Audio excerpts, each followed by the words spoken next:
stop strategizing so much. Stop setting so many plays. Stop doing things only based in fear. You learn a lot from doing things perfect. You learn a lot from things that could be considered a mess up or a screw up. Mistake. They say from a mistake. Not an L, it's a lesson. Like, the universe will assist you when you are acting in love. I tweeted this thing where I said, when you're acting in love, you're like a drop of water and you have the ocean as your army. When you act in fear, it's just you and your money.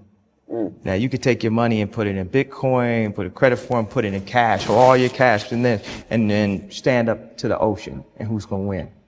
Take all your extra time out and put it towards your craft. You know, you can't just go to the movies and play basketball and do all these different things and still focus on that. If you're trying to break through, you gotta focus, like, that's all you do. If there's anybody that's out there doing, they know how hard it is to actually do.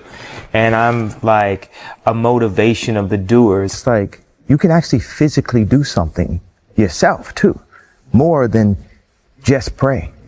And we're so in this mentality that's all that needs to happen, but we ain't praying our way out of prison. We ain't praying our way out of the abortion clinics. We ain't praying our way to get our land back that was always ours after gentrification, after the Harlem Renaissance and Black Wall Street was burned to the ground.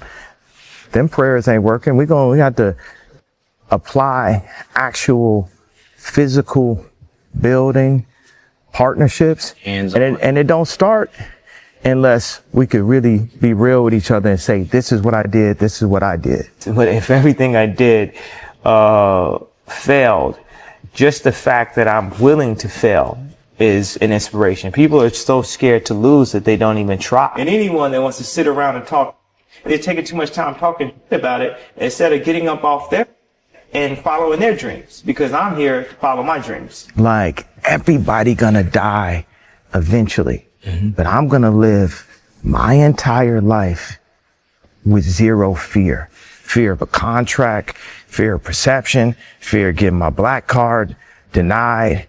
Fear. I'm not gonna jump in front of a train. Right. Be conscious. Right. You know. Ain't nobody finna tell me shit, call me shit, tell nobody around me shit, play with nobody around me.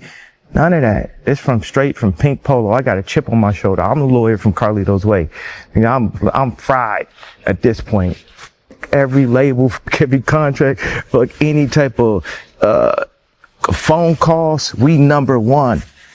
I always felt like I could do anything. That's the main thing people are controlled by. Thoughts, their perception of themselves. They're slowed down by their perception of themselves. If you're taught you can't do anything, you won't do anything. I was taught I could do everything. And I'm Kanye West at age 36.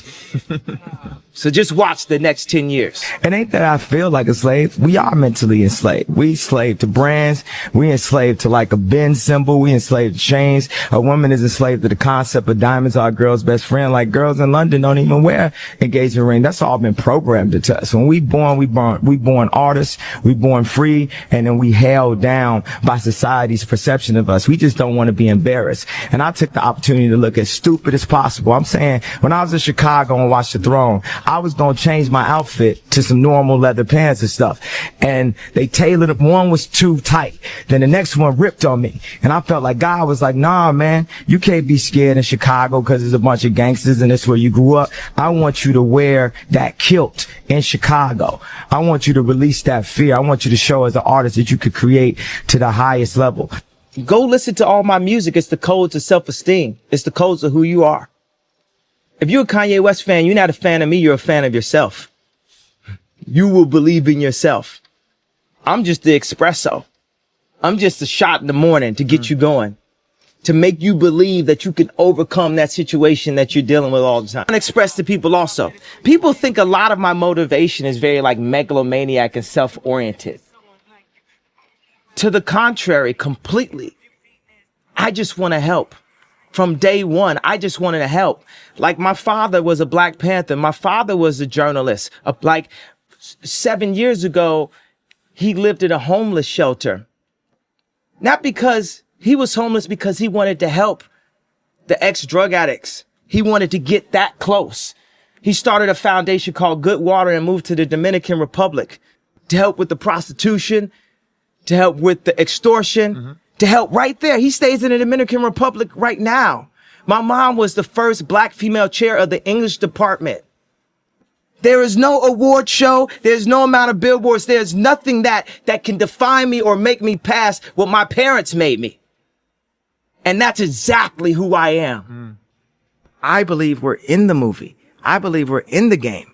We're in like Grand Theft Auto. It's just too many things that align, and we can terraform. What we can do is be like, if you're a Grand Theft Auto character, just started redesigning the world himself, like painting his own world. We have this opportunity to make life as fun as these second lives.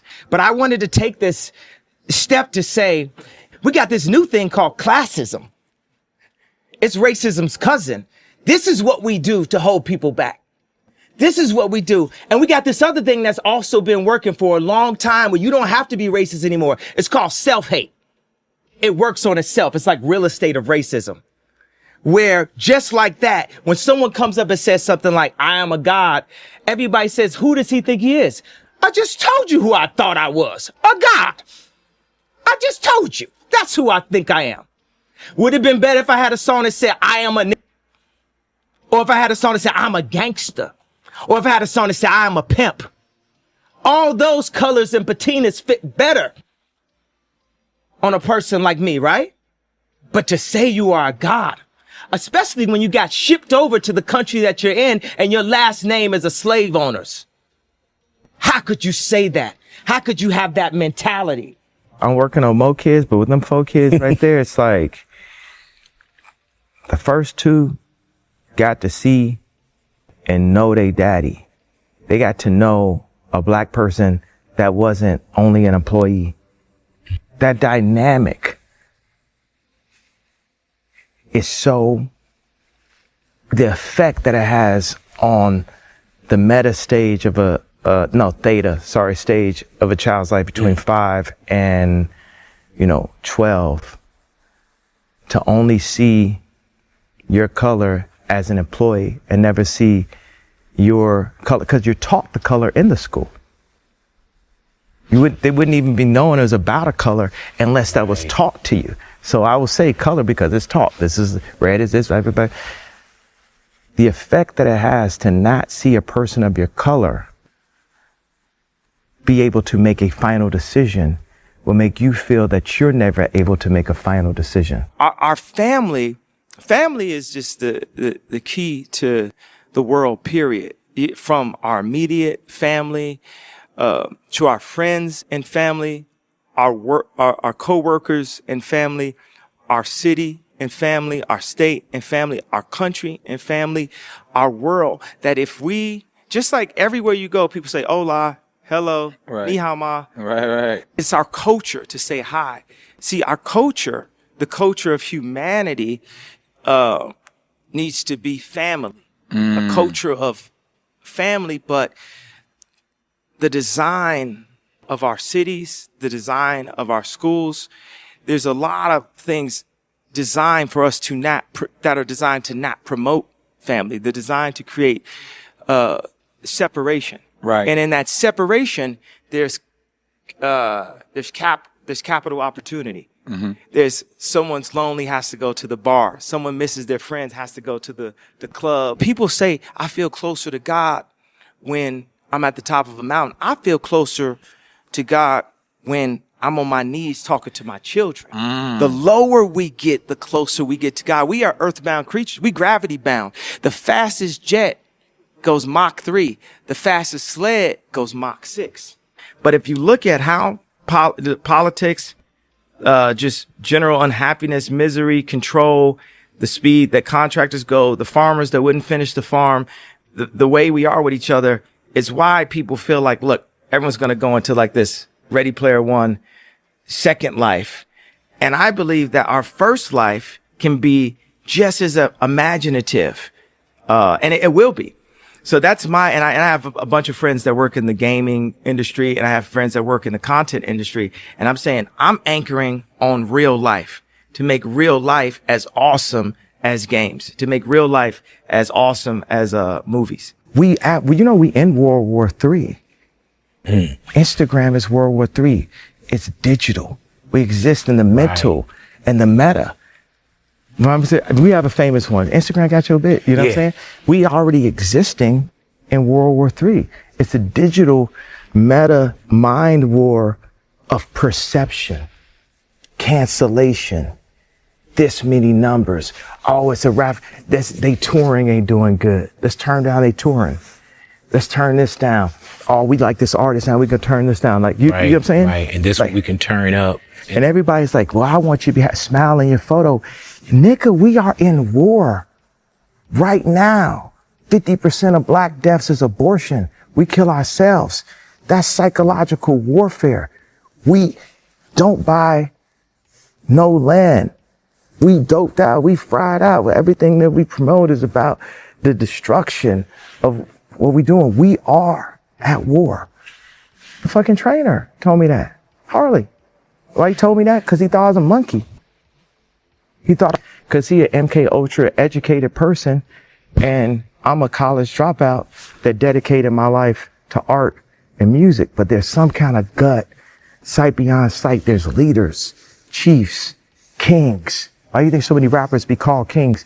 They call kings because they are truly that, but our kingdom has been sold by contracts.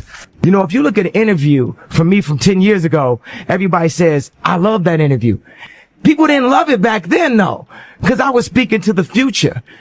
I'm 10 years ahead mentally, and I'm trapped in today's time. And every now and then I crack you a smile for 2013, but I'm cracking you a frown for 2023. And I'm focused on what it's going to be. Just mark my words. As I'm Kanye West, you've seen my execution. Did I not become the biggest rock star on the planet? Did I not influence all musicians? Did I not go and get the exact girl that I wanted? Did I not start my family? Did I not ruffle the feathers of 2 presidents? Did I not get a chance to work with my idol? Did I not make Louis Vuittons? Did people not line up at the Yeezy store? Did I not make the college dropout, late registration, graduation, 808s, Blueprint 1, Blueprint 3, Watch the Throne, Cruel Summer, and Yeezus? But here's a new genre. It's called making your own money genre. This music is called, like, take that middleman out, because they ain't giving us money, they giving us acknowledgement. I don't want your acknowledgement.